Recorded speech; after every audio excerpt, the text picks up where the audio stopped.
Trabajo de ética para pregrado. Grupo 10.0001-6. Escogimos el tema la corrupción. Entiéndase por corrupción todo acto humano que transgrede las normas legales y los principios éticos.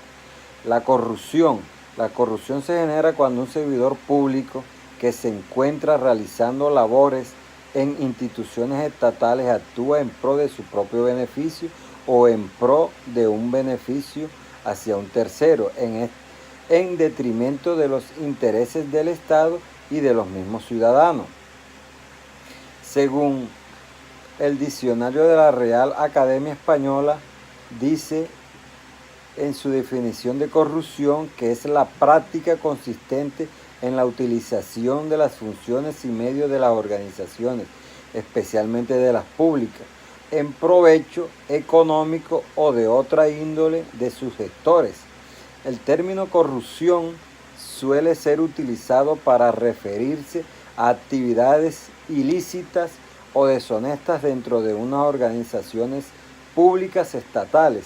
En este sentido se cataloga de corruptos a un político que saca provecho personal de los recursos del Estado.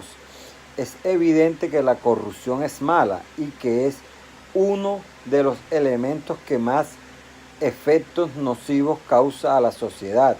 Sin embargo, como es un tema tan complejo, debemos tener en cuenta que muchos de sus elementos para realizar un adecuado proceso de análisis de los casos de corrupción que se genera en el país.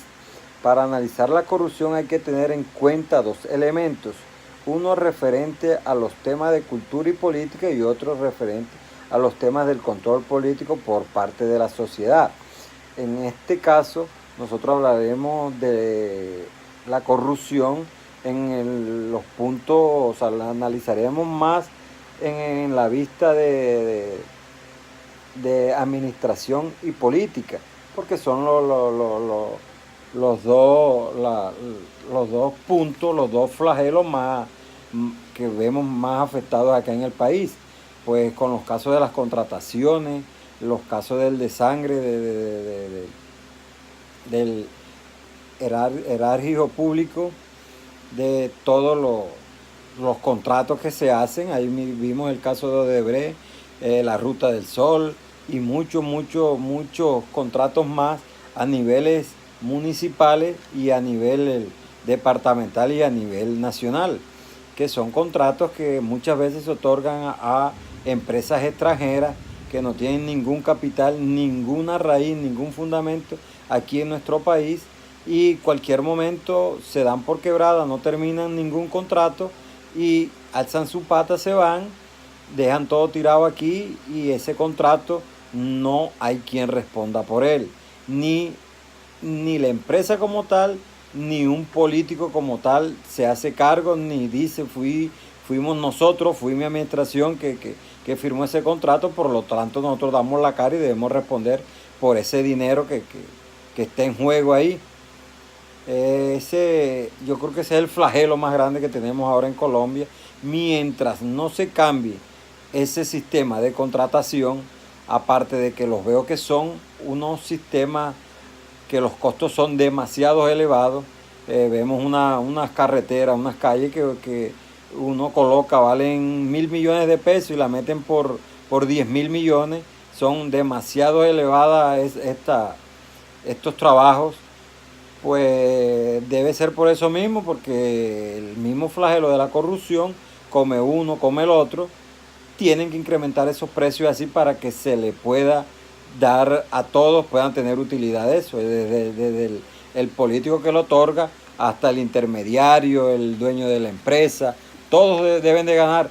El único afectado es el que realiza la mano de obra, que es el trabajador raso, es el que más lleva del bulto en este caso, porque muchas veces las mismas empresas se van del país y a ellos lo dejan en mora, les quedan debiendo a los pobres trabajadores porque no tienen ni una oficina aquí donde recurrir a cobrar el dinero que le quedan debiendo.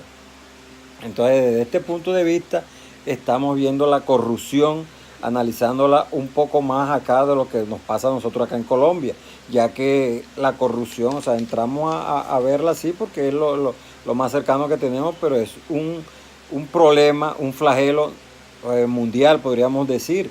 Aquí lo vivimos en varios países de Sudamérica, se viven en muchos países del mundo que siempre pasan el caso de Odebrecht, fueron en varios países, no nada más fue aquí en Colombia, fueron en varios países donde esta multinacional hizo varios aportes a varias campañas políticas de varios presidentes y ellos tuvieron que corresponder con eso. En Perú, si no estoy mal, fueron 3 presidentes que apoyaron, entonces ellos tenían que corresponder ese apoyo con multimillonarios contratos para poder pagar el favor que le habían hecho. Entonces ya ahí es donde un servidor público no hace sus funciones bien hechas, no hace una licitación de un contrato bien honesto, bien oportuno, para que pueda ese contrato ganárselo a alguien que sí de verdad lo merezca y de que vaya a hacer las labores bien hechas y bien inspeccionadas, bien realizadas con unos buenos materiales. Este ha sido el video de ética para pregrado. Les agradezco la atención prestada. Muchas gracias. Bendiciones.